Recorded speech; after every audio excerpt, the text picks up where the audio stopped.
I'm the director of the Oxford Internet Institute, and I'm really happy to be able to kick off this event to celebrate Luciano's latest publishing triumph. We're a multidisciplinary department of the university, spanning right across the 4 divisions of the university. And last summer, we held an away day, partly to talk about sort of what expertise we were lacking, what we were really lacking to sort of build multidisciplinary research teams for new projects, etc. And there was almost universal consensus that what we needed was somebody with expertise in philosophy and ethics of information and the internet. So that's what we decided to do, and I think everybody had in mind that we might be able to get some researcher with a focus in that area. So it surpassed our wildest dreams when we were able to welcome Professor Luciano Floridi to the department, the founding father of the philosophy of information, the foremost authority on the ethics of the internet. So I think that really went way beyond what everybody was thinking. It was very nice for me because it made it look like your wish is my command. But seriously, you know, we couldn't be happier to welcome Luciano to the OII. We're really happy that you're here. We hope that you'll be really happy here, and I think we think it's the perfect place for you. I hope that's the conclusion you come to too. So tonight, Luciano is introducing his new book, as I said, Ethics of Information. That's part of as I understand it, a multi-decade plan, the second in the series following the philosophy of information in 2011. As well as being a leading world-class academic with an H score to die for, Luciano is also a brilliant speaker, as you will all know or are about to find out. He's going to talk about the gardener, the dentist, and the LongJumper. Only Luciano could deliver this speech, so you're in a sort of unique situation now to be able to hear someone who can make a linkage between those 3 things and the ethics of information. So I will hand over to Luciano after we've finished, after Luciano has delivered his lecture and we've had some questions. We'd like to invite you all for drinks here at the Institute. So thank you very much, and handing over to you. Thank you so much. I was already worried about giving this talk before this presentation. Now I'm terrified. The reason being that chances of doing this badly are enormous. I would like you to read the book. If I tell you too much, you're not going to read it. If I tell you the wrong things, you're not going to read it. And if I leave you insufficiently curious, you're not going to read it. So somehow I need to find a way of telling you enough, but without telling you too much and telling you the right thing. So I thought that the 3 analogies would help. I will tell you what happens before the book, so that you will be left with a pinch of curiosity sufficient to make the philosophy editor Peter Momschloff happy afterwards. I understand that Peter might actually say a few words very quickly at the end of my lecture, if that's all right. Let me walk you through the lecture, which I'm planning to keep brief. You know the difference between planning and actually so delivering. But this is the map. So I'll tell you a little bit more about the 3 analogies so you understand why I'm using them. And then some old-fashioned analysis of what we normally understand by ethical questions. That will help me to tell you more about the background which lies behind the book and why the book is trying to upgrade that general framework. So point number 3 will be an introduction to the old ethical framework with which we normally deal still nowadays. And point number 4 will be how we can upgrade that old framework and in what direction. 5 will attempt to explain the very essence of the book in one slide. And the conclusion will wrap up the lecture. Now, let me start with the premise. The gardener. Well, the gardener is there to remind us where philosophy happens. Philosophy cares so much about what happens up the tree that looks at the roots.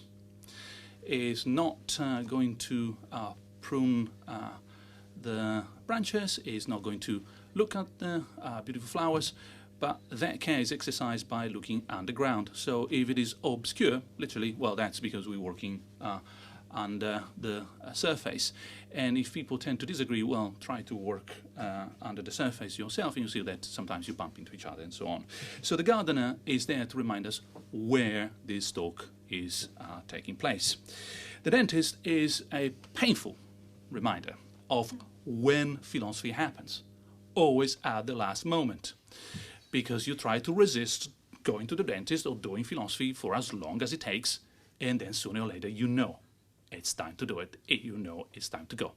So the dentist, which, trust me, my wife is there, I'm terrified by it, is there to tell us maybe, for once, having seen the future, maybe we could do philosophy a bit earlier. One of those 6 months check that avoids more painful things coming anyway in the future.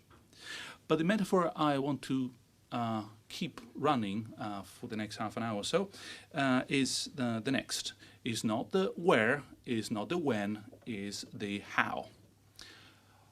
You ask a philosopher to deal with a particular problem, and you put the problem in front of the philosopher.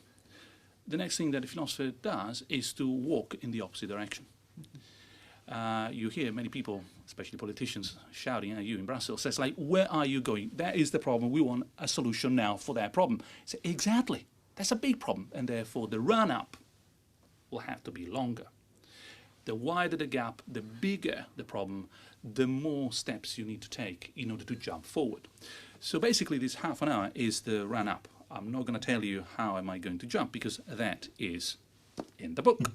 But if you want to see how I'm going to jump forward and whether I land without breaking my legs, well, read the book. If you want to see exactly how we're going to get there until the very moment when you are up in the air, and then Peter will say a few words, then that's the task of the next slides.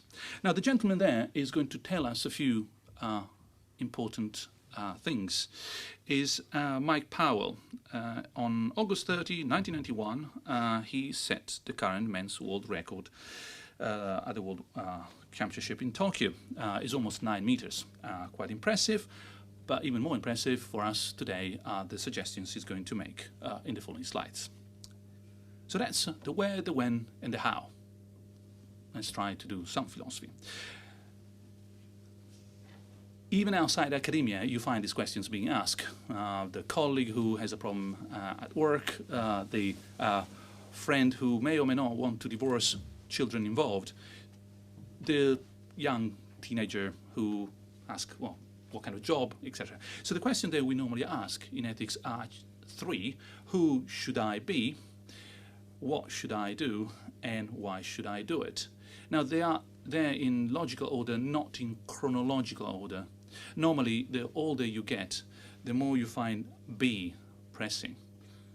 You assume that, well, you are what you are, and you don't care so much why you should do it, as in sort of the reluctant undergraduate who says, but why shouldn't I kill everybody? You know, give me a reason. What's the justification? So, and he's like, you know, I'm just a good guy. I really want to do the right thing. What's the right thing to do in these circumstances? That you will find, I'm looking at a few young people here, the most pressing, disturbing, annoying question in the sort of long life you have ahead. It's what is the right thing to do in those circumstances that normally bothers us. So a bit of a technical terminology. The first one is self-poietic, is about making oneself. The second one is the substantive, is the one that remains with us possibly until the very last day. And C is the motivational, not necessarily carrot and stick, but generally speaking, reasoning and justifications. Now, with this in the background, you can tell I'm assuming that you have done no ethics whatsoever. Where is the muscle, the power, the engine in ethical questions? Is in that powerful should. Should gives you the prop to jump forward. So that's normally what we mean by the normative strength of some questions. The direction of the jump, if you allow me to rely on that analogy a bit longer, is in the W question. The who, the what, the why, so that with that engine behind you, you will jump in one direction, who I am, what should I do, or why should I do it, throughout your life. Now, in this context, normally, what happens is that there is a source of answers. And for a long time, that source was divine. Divine as in God/gods, more God on this side of the universe. It does mean that we can get a general framework behind those questions. I'm not talking, I need your attention here, I'm not talking about specific answers to those questions.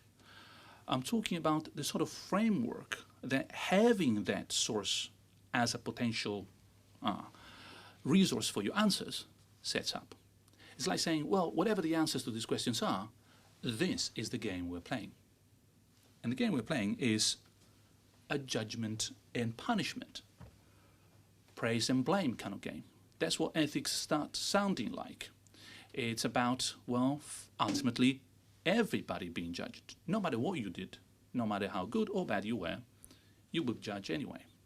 So if you are judged anyway, well, the whole ethical game starts being framed within a judgment and punishment, which I will try to convince you is not necessarily the only way of doing it.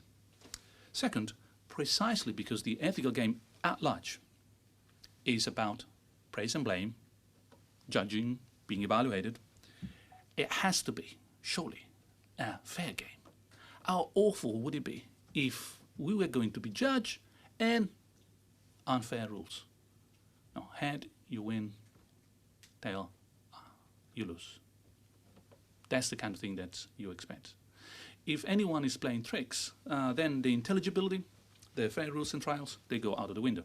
Intelligibility here means that you do not expect ethics to be like quantum physics or neuroscience. It's something that anyone can do, as many other things that cannot be mentioned in this context count. So anyone can do ethics because, of course, anyone is going to be judged according to fair rules, and that's the game. Surprisingly, you can divide more, in our sort of conventional way of understanding Middle Age, more medieval context from the modernity by judging whether it's ethics that is going to be grounded in some kind of divine law or vice versa. If you pick up a country and in the country ethics is grounded on something more fundamental, the law given by some divine principles, then you know that in this side, on this side of Europe, we would consider that rather medieval, not judgment pass, just in terms of stage of development in the history of ethics. And of course is theocentric. Now this is another important point. The emphasis is on centric, not on theo.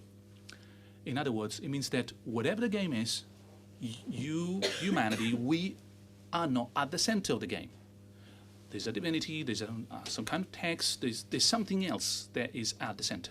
We work around it. We are going to be judged, and whatever judgments we pass are not up to us to be questioned ultimately. So this is the sort of old framework that we have inherited from the past. A lot of things have changed. The source has disappeared, at least academically speaking, not necessarily down the road, and certainly not in many countries. But that piece of the puzzle has no longer been with us for some time. We're talking 17th century onwards, so it's been a while.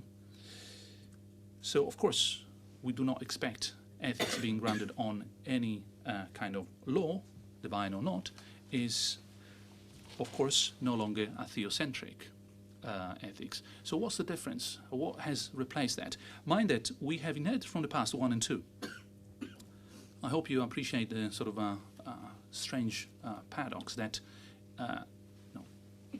after the Greeks, in a sort of Christian context, we still frame ethics largely in terms of judgment and punishment, fair rules and trial, intelligibility, even if that intelligibility, for example, is not guaranteed by anybody. So what we have replaced is, in terms of potential source for answers to those questions, is humanity.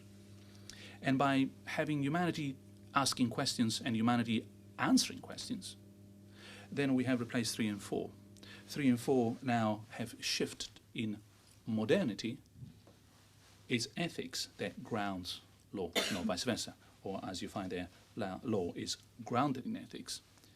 When law has anything to do with ethics, of course, there is a lot of conventional points about where you drive, left or right, but that is not ethical.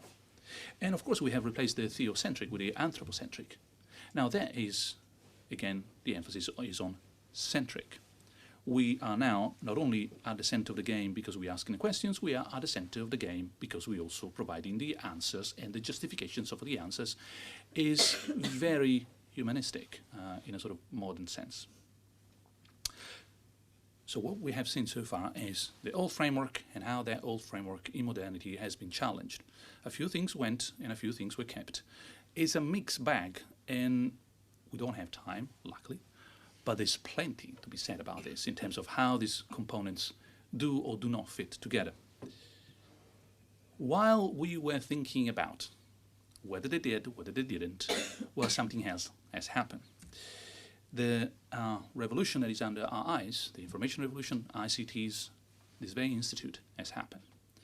And that has given an extra push to that framework.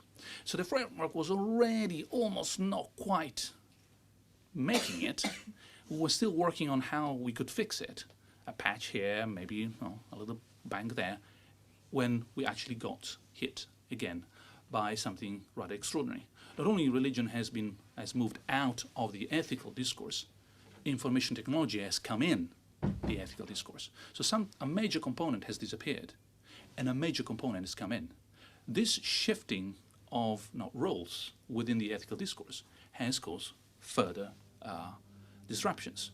There's more to be analyzed and understood.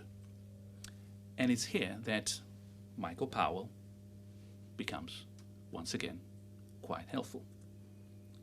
This is an interview that Michael Powell gave some time ago about how do you do it? I mean, how can you jump so far? This is when you understand that the gentleman in question not only has fantastic legs, but a very deep brain. I read it for those of you too far away. It should be an American accent. The thing that I try to tell coaches, get your athletes to think of the long jump as a vertical jump. That's very counterintuitive. It's really not a horizontal jump. The distance comes from the speed. So in order to be successful, you have to think the unthinkable. You have to think that not only in order to jump forward, you have to move backwards, but in order to jump forward very far, you have to jump high. So basically you move backwards and jump high in order to go very forward and successfully. Now that's the exercise I would like you to sort of indulge me in, so that we can think the not clearly intuitive, not the easily thinkable, because the unthinkable is already happening under our eyes, and we need more conceptually to cope with what is hitting us.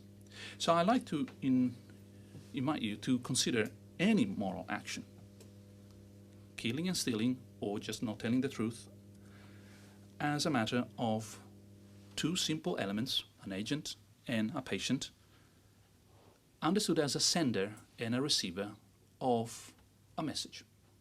Surely you must be, surely morality is much more, surely you don't mean to run backwards and jump high in order to jump forward, and surely I do.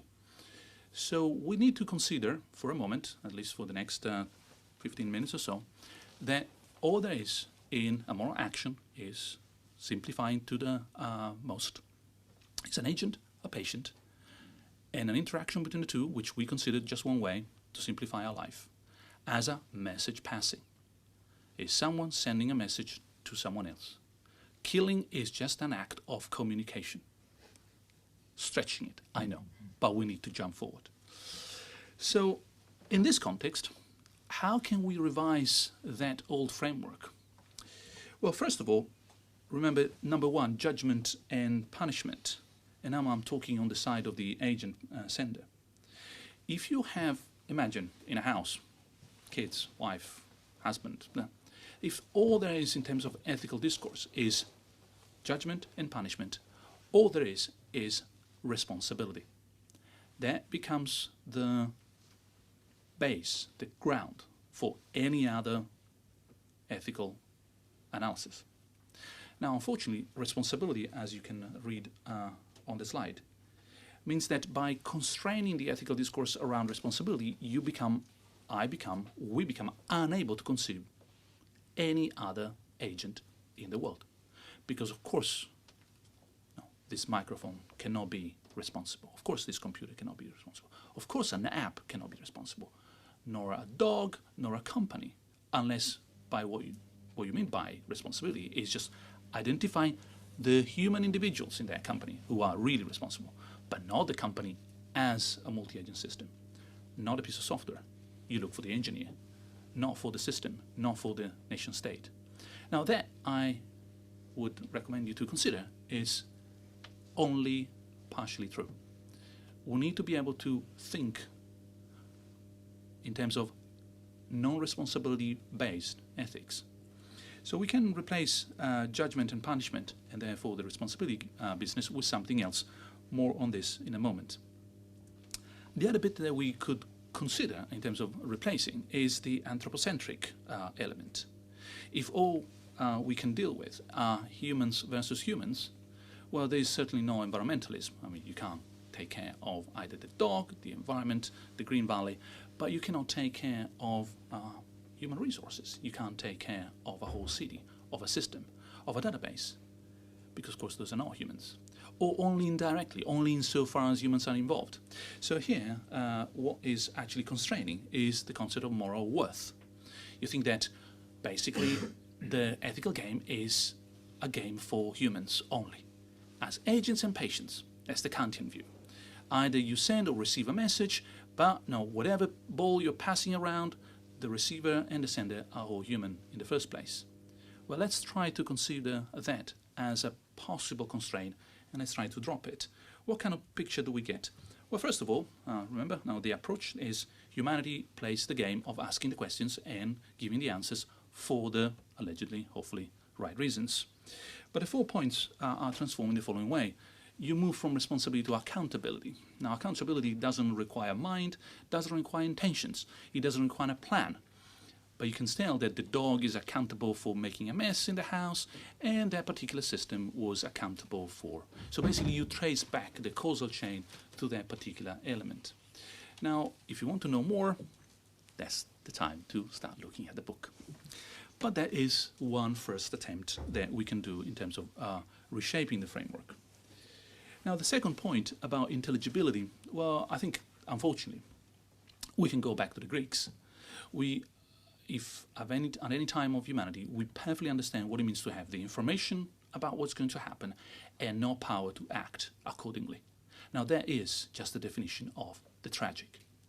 You have the information, you know what ought to be done, and you can't do it. You just see it happening under your eyes. You suffer because you have goodwill. No, in a Kantian-ish sense. And the tragic is there to remind us that sometimes ethics is not an intelligible and fair game. It doesn't have to be, unfortunately. We also realize that the relationship between ethics and law is way more complex in terms of grounding. There's a lot, of course, in contemporary ethical analysis that tells us about how the legislation, the rules of the game shape the ethical behavior, and of course the ethical requirements can shape the rules. So who grounds what becomes a little bit more complicated.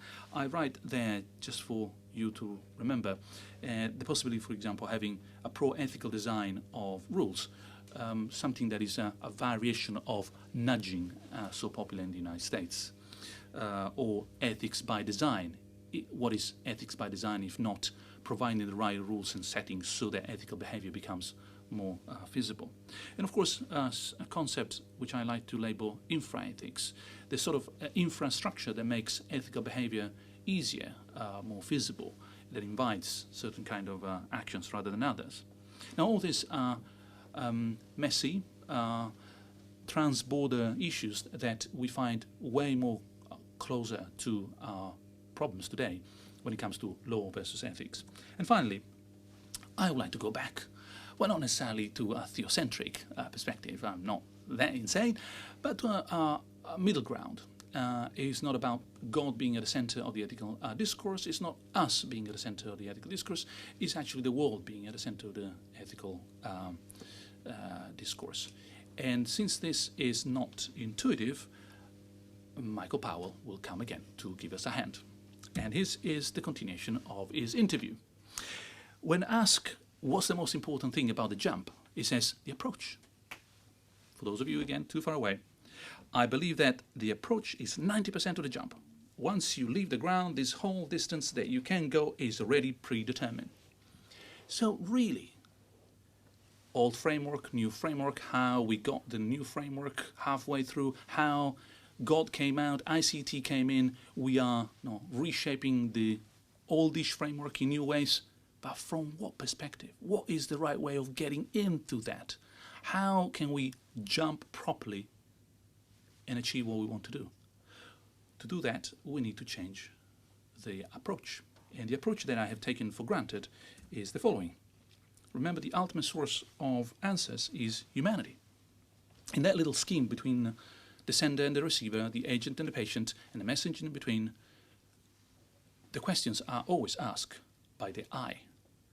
And for the philosophers among us, that is the I of Descartes, is the transcendental self of Kant.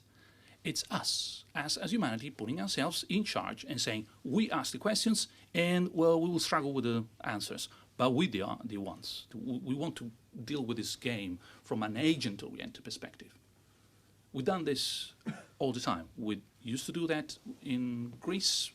Virtue ethics is about who should I be. It's what Kant does. It's what Mill does. It's about me.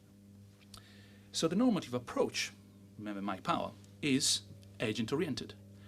In the book, you find a sustained effort to shift that from an agent-oriented to a patient-oriented perspective.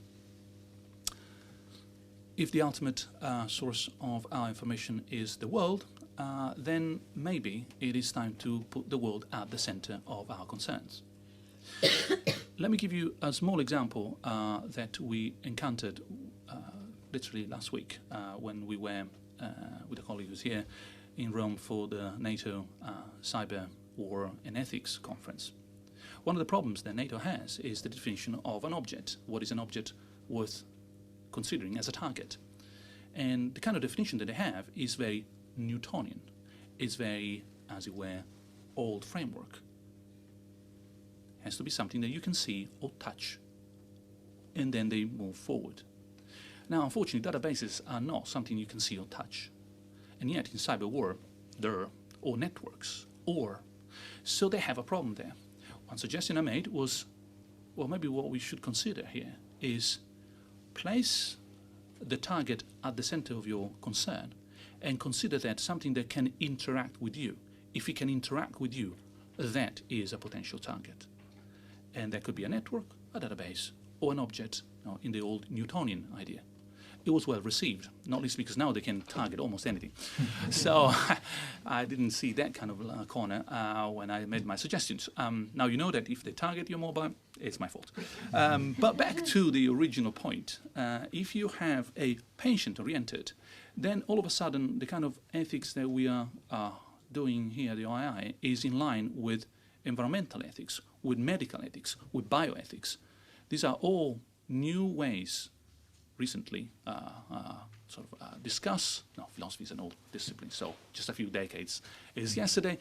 where you put the patient, the recipient of the action, at the center, and is the agent that receives from the patient instructions on how to behave. We have been there before. I thought I had discovered something fundamental. More on that in the book. But because this concept is a bit complicated to convey, I thought that a reference to something that we are all very well acquainted with will go down well. And I'm coming to the end of my talk. I thought that basically the idea of this shift from a agent-oriented to a patient-oriented perspective could be better conveyed by one of the most famous slogans in advertisement. Because I'm worth it. It's a long time. It's been since 1971 that we have been used to read that almost anywhere. Paradoxically, it was meant to be a sort of statement of empowerment and self-confidence. Women, we're talking about 1971. To someone my age, that sounds a little bit less empowering and self-confidence giving. But the whole idea here is agent-oriented. It's the very view that because I'm worth it as an agent, then the rest of the ethical discourse will run around my request, which might be a request for information, might be actually questions, but I'm the one who is issuing the questions in the first place. And that's why it's important to remember that since 2002, even L'Oreal has realized that you have to switch perspective. It's because you are worth it. And that is the trick that basically in the book plays a central role. The shift from the patient perspective, so that is the patient that is telling us what needs to be done rather than vice versa. Now I know that I've done about 27 minutes and my time is running out, so I wanted to conclude with something a little bit less light. The next is a citation from which starts at the beginning, which opens chapter 2. It is my last attempt to convince you that what I'm saying in the book is not entirely bananas. It comes from Martin Luther King, and again, for those of you too far away, it's a citation from Rediscovering Lost Values. If we're going to go too forward, we must go back, like Powell, and rediscover these precious values, that all reality, not just us, not just animals, not just trees, all reality hinges on moral foundations, and that all reality, twice, has spiritual control. Put that at the center of your life, and you know that the jump might actually be successful. Thank you so much.